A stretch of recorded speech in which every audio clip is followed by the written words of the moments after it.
The fear did not announce itself with a clap of thunder or the baying of hounds upon the wind. It arrived silently, insidiously, on a breath. It began as a dry, tickling sensation in the back of the throat, a minor irritation, scarcely worth noting over the clamor of daily life. This was how the terror always commenced in the small, close-knit, and perpetually anxious community of Exeter, Rhode Island, in the latter years of the 19th century. The cough was the herald, and the sentence it pronounced was death. It was the sound of consumption, the white plague, the robber of breath and the devourer of families. In the frost-rimed winter of 1892, this specter came to dwell with particular malice in the household of George and Mary Brown, solid and respectable farmers whose roots in the rocky soil of New England stretched back for generations. Their farm, a tract of land that seemed to huddle against the elements, was a world unto itself, defined by hard labor and Methodist piety. The family was their greatest pride. George, a man of few words and deep feeling, whose hands were gnarled from a lifetime of work. Mary, his wife, the quiet center of their home, her face already lined with the cares of motherhood and the relentless demands of rural existence. And their 3 children, who represented the future of the Brown name upon that land. First was Mary Olive, the eldest daughter, possessed of a gentle spirit and a quiet strength. Then came Edwin, the only son, broad-shouldered and earnest, the heir apparent to the farm's burdens and its joys. Finally, there was Mercy Lena, the youngest, just 19 years old in this fateful year.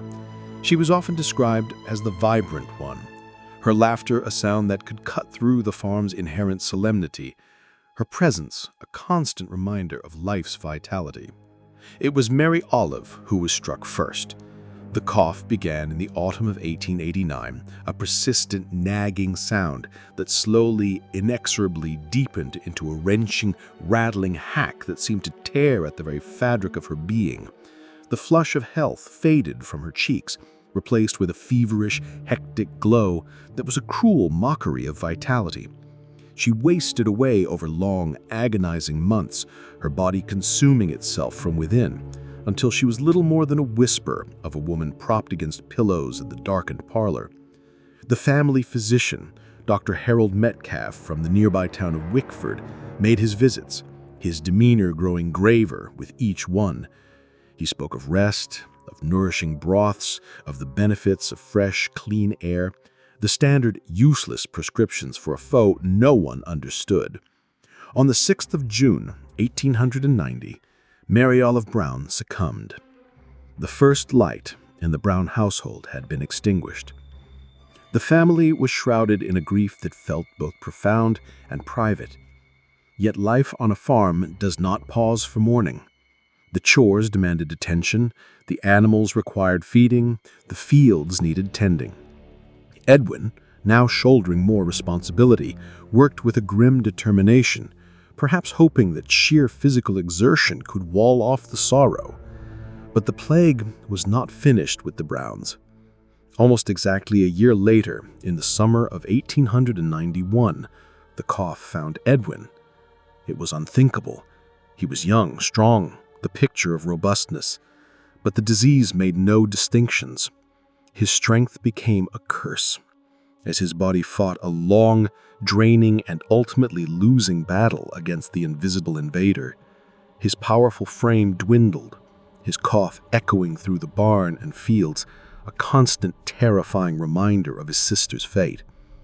Desperate, his parents scraped together their meager savings and, on the advice of Dr. Metcalf, sent him west to the mineral springs and dry air of Colorado Springs, a last hopeful gamble against the inevitable. Within the stark, hollowed-out silence of the farmhouse, only Mercy and her parents remained. Mercy now became the sole repository of their hopes.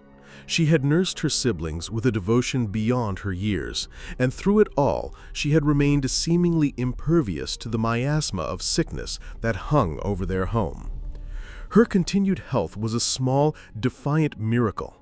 She managed the household for her grieving mother, her step still light upon the warm floorboards, her spirit a fragile bulwark against the despair that threatened to consume them all.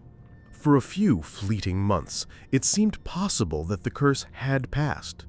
They allowed themselves to believe that Edwin would recover in the western air and return to them, that their family would endure this double tragedy. This fragile hope was shattered in January of 1892.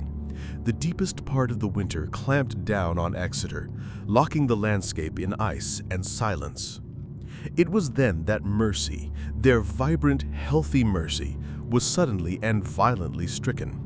Her decline was not the slow, wasting progression that had taken Mary Olive and Edwin. It was swift and brutal, as if the plague, angered by her defiance, had chosen to exact a swift and final vengeance.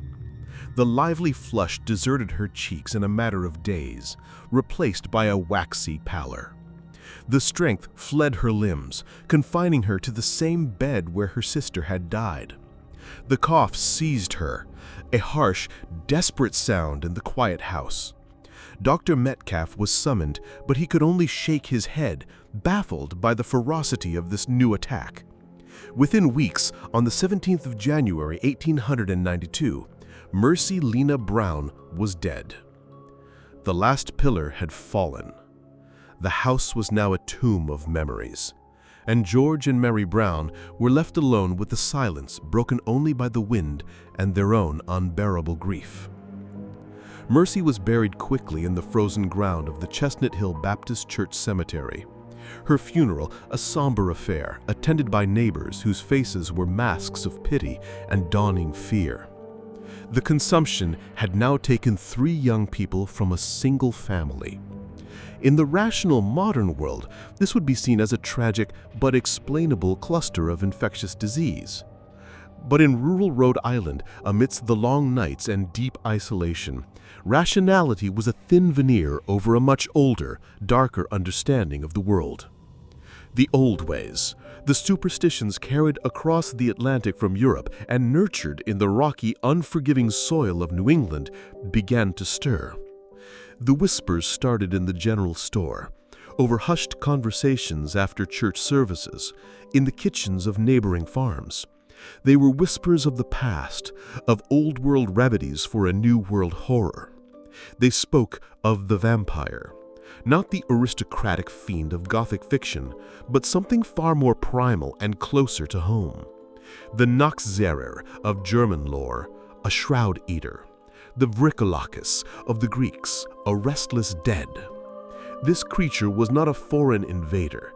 It was a beloved family member returned from the grave. It did not crumble into dust at sunrise or sport prominent fangs. Its predation was subtler, more insidious.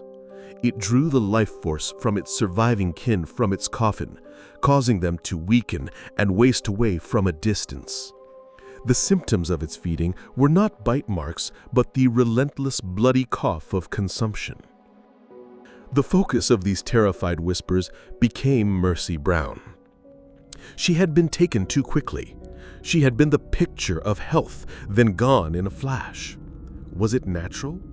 Or was it a sign that her soul had not found peace? The most damning evidence for the superstitious mind was Edwin's condition. Letters from Colorado Springs arrived with grim regularity, reporting no improvement. He was fading day by day, despite being thousands of miles away. The logic was inescapable to the frightened minds of Exeter. The source of the plague was not a germ, but a spirit. And that spirit was Mercy, drawing her brother's life from her grave in Rhode Island, refusing to rest until her entire family had joined her in death. The whispers finally reached George Brown. Grief-stricken, hollowed out, and facing the loss of his only remaining child, he was a man pushed beyond the limits of endurance. The rational world had offered him nothing but corpses. The old world offered him a cause and a cure. A delegation of neighbors, led by a stern, God-fearing man named Jeremiah Gould, came to him. They spoke not with malice, but with a grim, terrifying certainty. They laid out the evidence, the folklore, the ritual. They told him what must be done to save Edwin. To a man drowning in helplessness, the chance to act, however horrific, was a lifeline. Torn between the teachings of his church and the primal love of a father, George Brown made an impossible choice. He gave his assent. They would go to the cemetery. They would open the graves of his children. They would search for the vampire. The decision, once made, cast a pall of grim purpose over the small band of men. The act they were about to commit was a profound transgression, a violation of Christian burial and societal law. But in their minds, it was sanctified by a higher imperative, the salvation of the living. On a raw and colorless morning in March of 1892, they assembled. The ground was still hard with frost, the sky a sheet of leaden gray. The group consisted of George Brown, a man moving as if in a terrible dream, the town constable present to provide a veneer of official sanction, Selectman Homer Jones, Jeremiah Gould, the chief proponent of the action, and 3 other neighbors, their faces set in masks of resolve, armed not with weapons, but with shovels, a crowbar, and a dreadful, unwavering conviction. The walk to the Chestnut Hill Baptist Church Cemetery was a silent one. The crunch of their boots on the frozen ruts of the road was the only sound, a monotonous drumbeat marching them toward sacrilege. The cemetery itself was a lonely place, perched on a hill, its headstones like broken teeth against the bleak sky. The air was bitingly cold, but the chill that ran through each man was born from within, a coldness of the soul.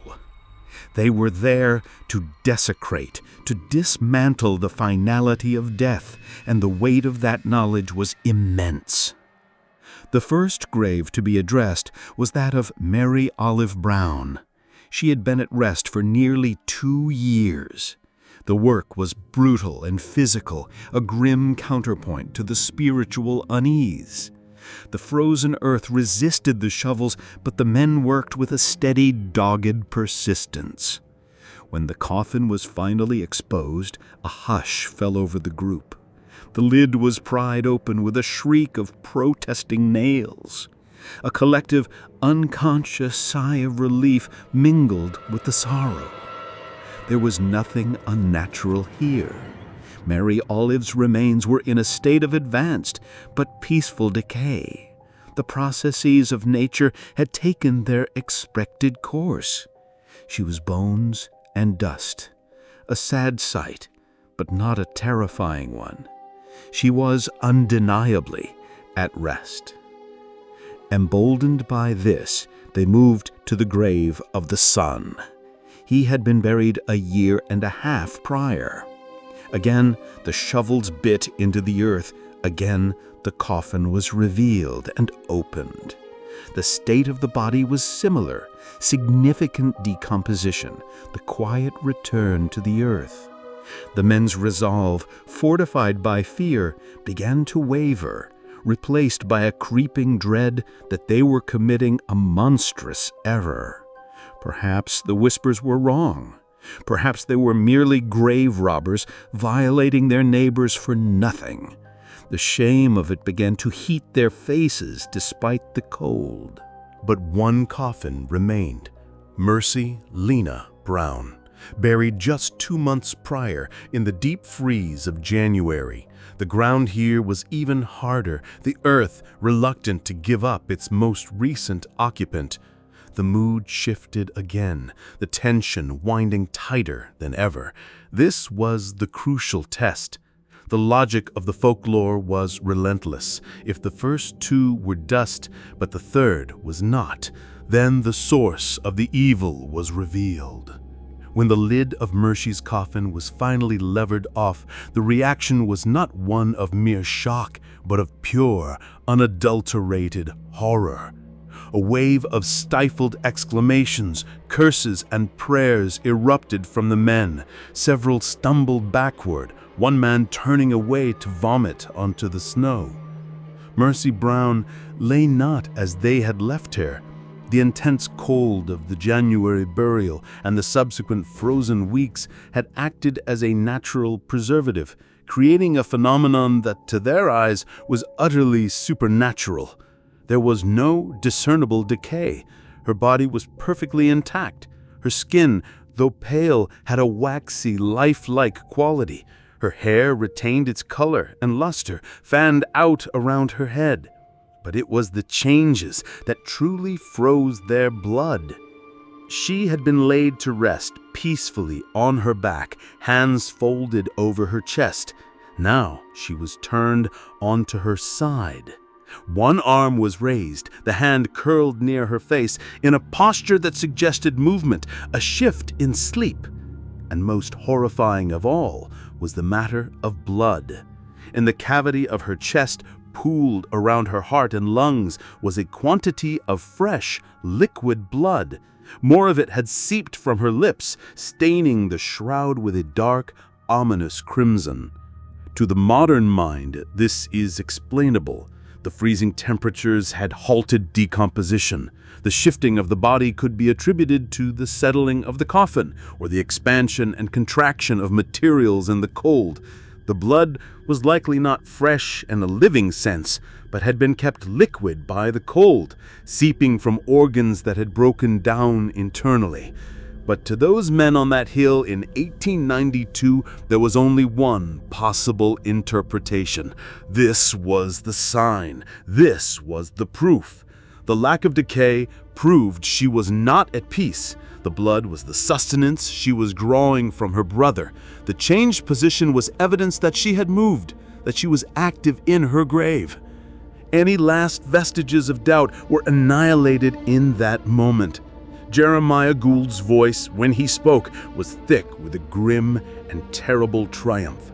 "It is as I said. She is the one. She feeds on Edwin's life. She will not stop until he is in the ground beside her." The prescribed ritual was specific and brutal. The heart was considered the seat of the soul and the source of the vampire's power. It had to be removed and destroyed by fire, its malignant influence purged from the world. The ashes of the heart were then to be administered to the afflicted victim, a powerful sympathetic magic meant to break the supernatural connection and reverse the wasting. A man named William Rose, the local butcher, was called forward. With hands that trembled not from fear, but from a fervent, righteous purpose, he took a sharp knife and the handsaw. The sounds that followed were those of a slaughterhouse, not a cemetery. The grating of the saw on bone, the wet, soft sound of incision. He cut out Mercy Brown's heart and liver. The organs were, to their terrified eyes, firm and fresh, suffused with the same dreadful blood. The heart was placed upon a large flat stone that stood near the cemetery's edge, an altar for a pagan rite. They gathered kindling and wood, building a small, efficient pyre right there among the silent, watching headstones. The fire caught quickly, flames licking hungrily at the dry wood. When it was burning steadily, William Rose used a shovel to place the heart directly into the heart of the flames. It did not burn like ordinary meat, or perhaps in their heightened state it seemed not to.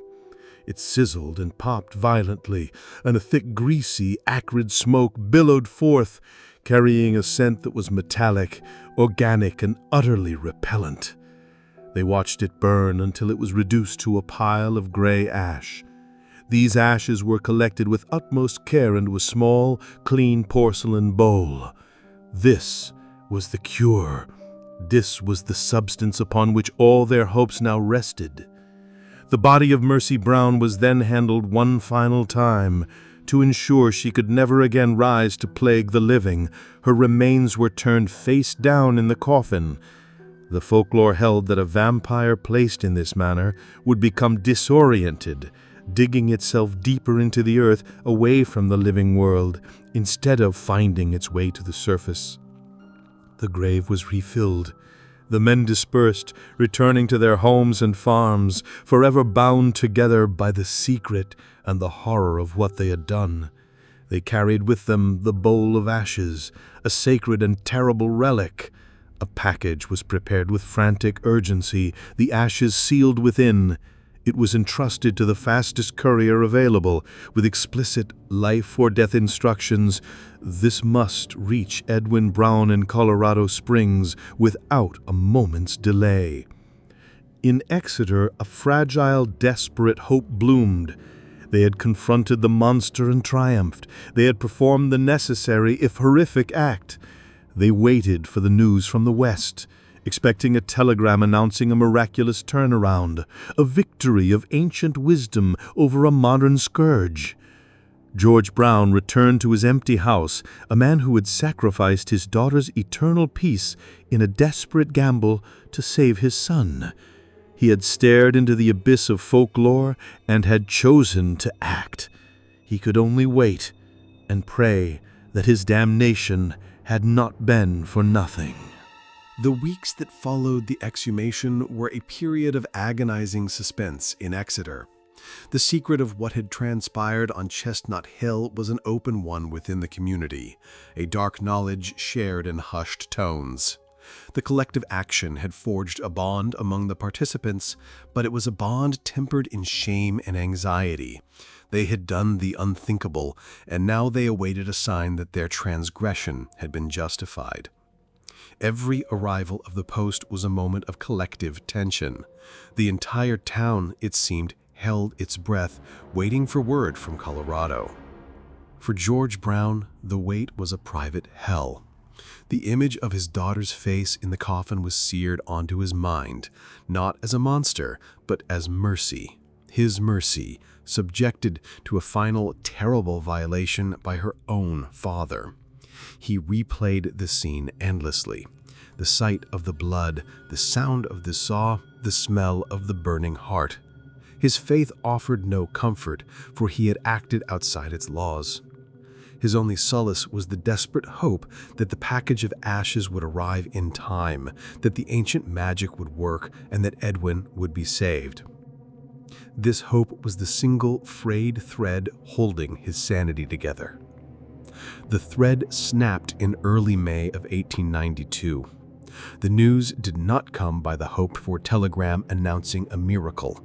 It came in a slow, formal letter from the sanatorium in Colorado Springs.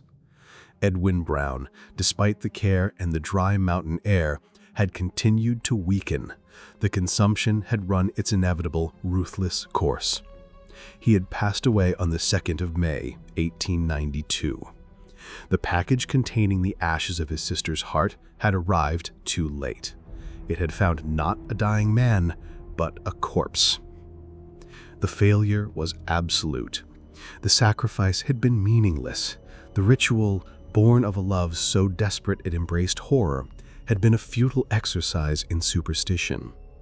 George Brown was now completely alone, his family erased, his actions rendered a grotesque and empty pantomime. The weight of this final, crushing blow is unimaginable. He became a ghost in his own community, a man defined by an unimaginable loss compounded by a profound and public mistake. The story, however, was too sensational to remain confined to the whispers of Exeter. The same forces of modernity that the ritual had defied, the press, the telegraph, a growing national consciousness, ensured its spread. A reporter from the Providence Journal, ever on the hunt for a story that would sell papers, caught wind of the bizarre events. He traveled to Exeter, asked pointed questions, and pieced together the macabre tale. On the 21st of March, just days after the event itself, the paper ran a detailed article titled "Exhumated the Bodies." It laid out the entire story for a horrified and fascinated readership. The community was thrown into a new kind of turmoil. They were no longer just a group of grieving, frightened farmers. They were a national spectacle. Newspapers across the country picked up the story, often framing it as a prime example of backwoods ignorance, a shocking relic of a bygone era surviving in the very shadow of modern America. The citizens of Exeter were mocked and pitied in equal measure. The act that had been one of collective desperation was now held up as evidence of their backwardness. The shame was now public, a scarlet letter branded upon the entire town. Yet to dismiss the Mercy Brown incident merely as an example of rural ignorance is to misunderstand it profoundly. It was, in fact, the most documented and famous example of a widespread practice. Throughout the 18th and 19th centuries, a wave of vampire panics had swept through New England. In Vermont, Connecticut, Massachusetts, and Rhode Island, numerous families had resorted to similar rituals. Bodies were exhumed, hearts were burned, bones were rearranged, all in a desperate fight against the mysterious wasting disease that claimed families one by one. The medical establishment of the time, represented by men like Dr. Metcalf, could offer diagnoses but no cures. They spoke of bad humors and hereditary predispositions, but their prescriptions were useless.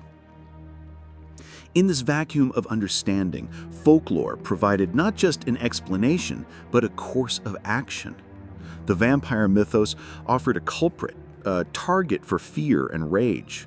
It offered a ritual, a tangible thing to do in the face of helplessness. It gave agency where science offered only passive acceptance.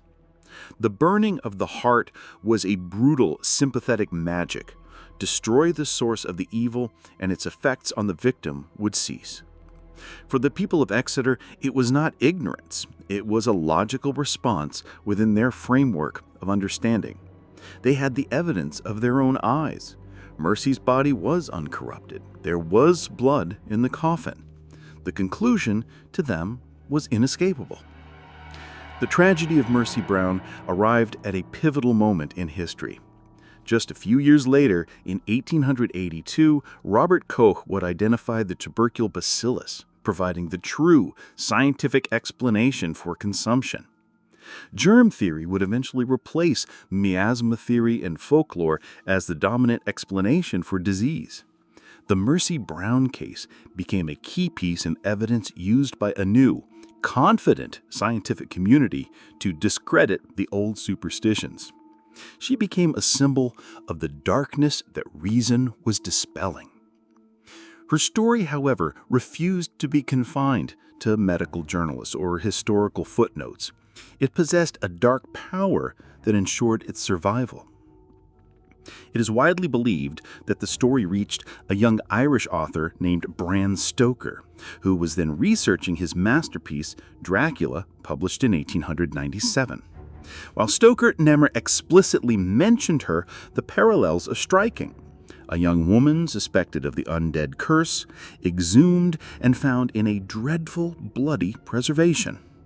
The real-life horror from Rhode Island provided a gritty, authentic American bedrock for a new European Gothic fantasy. Today, the grave of Mercy Lena Brown is still there, on Chestnut Hill. Her headstone is simple, bearing only her name and the dates of her brief life. It is a quiet, peaceful spot, but it has become a site of pilgrimage. Visitors seek it out, leaving coins, small trinkets, and notes. They run their fingers over the cold granite, not to summon a monster, but to connect with a story. The terror of Mercy Brown is no longer about vampires. It is about the universal human experience of grappling with inexplicable tragedy. It is about the love of a father so profound it drove him to an unthinkable act. It is about the desperate measures we contemplate when faced with the loss of those we hold dear. She rests, as she has for over a century, her body reportedly still turned face down in the Rhode Island soil. According to the old beliefs, she is still down there, digging herself deeper away from the world of the living. But her story has done the opposite. It has climbed out of that grave and taken root in our collective imagination, a perennial, chilling bloom from America's past. Mercy Brown was a victim of disease, of circumstance, and of fear. But in death, she became an enduring legend, a permanent reminder that the darkest stories are often not those we invent, but those that are true. Yet, to dismiss the Mercy Brown incident merely as an example of rural ignorance is to misunderstand it profoundly. It was, in fact, the most documented and famous example of a widespread practice. Throughout the 18th and 19th centuries, a wave of vampire panics had swept through New England. In Vermont, Connecticut, Massachusetts, and Rhode Island, numerous families had resorted to similar rituals. Bodies were exhumed, hearts were burned, bones were rearranged, all in a desperate fight against the mysterious wasting disease that claimed families one by one. The medical establishment of the time, represented by men like Dr. Metcalf, could offer diagnoses but no cures. They spoke of bad humors and hereditary predispositions, but their prescriptions were useless. In this vacuum of understanding, folklore provided not just an explanation, but a course of action. The vampire mythos offered a culprit, a target for fear and rage. It offered a ritual, a tangible thing to do in the face of helplessness. It gave agency where science offered only passive acceptance. The burning of the heart was a brutal, sympathetic magic. Destroy the source of the evil, and its effects on the victim would cease. For the people of Exeter, it was not ignorance. It was a logical response within their framework of understanding. They had the evidence of their own eyes. Mercy's body was uncorrupted. There was blood in the coffin. The conclusion, to them, was inescapable. The tragedy of Mercy Brown arrived at a pivotal moment in history. Just a few years later, in 1882, Robert Koch would identify the tubercular bacillus, providing the true scientific explanation for consumption. Germ theory would eventually replace miasma theory and folklore as the dominant explanation for disease. The Mercy Brown case became a key piece in evidence used by a new, confident scientific community to discredit the old superstitions. She became a symbol of the darkness that reason was dispelling. Her story, however, refused to be confined to medical journalists or historical footnotes. It possessed a dark power that ensured its survival. It is widely believed that the story reached a young Irish author named Bram Stoker, who was then researching his masterpiece, Dracula, published in 1897. While Stoker never explicitly mentioned her, the parallels are striking. A young woman suspected of the undead curse, exhumed and found in a dreadful, bloody preservation. The real-life horror from Rhode Island provided a gritty, authentic American bedrock for a new European Gothic fantasy. Today, the grave of Mercy Lena Brown is still there, on Chestnut Hill. Her headstone is simple, bearing only her name and the dates of her brief life. It is a quiet, peaceful spot, but it has become a site of pilgrimage. Visitors seek it out, leaving coins, small trinkets, and notes. They run their fingers over the cold granite, not to summon a monster, but to connect with a story. The terror of Mercy Brown is no longer about vampires. It is about the universal human experience of grappling with inexplicable tragedy. It is about the love of a father so profound it drove him to an unthinkable act. It is about the desperate measures we contemplate when faced with the loss of those we hold dear. She rests as she has for over a century, her body reportedly still turned face down in the Rhode Island soil. According to the old beliefs, she is still down there, digging herself deeper away from the world of the living. But her story has done the opposite.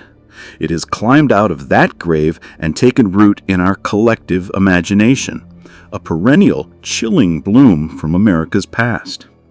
Mercy Brown was a victim of disease, of circumstance, and of fear. But in death, she became an enduring legend, a permanent reminder that the darkest stories are often not those we invent, but those that are true.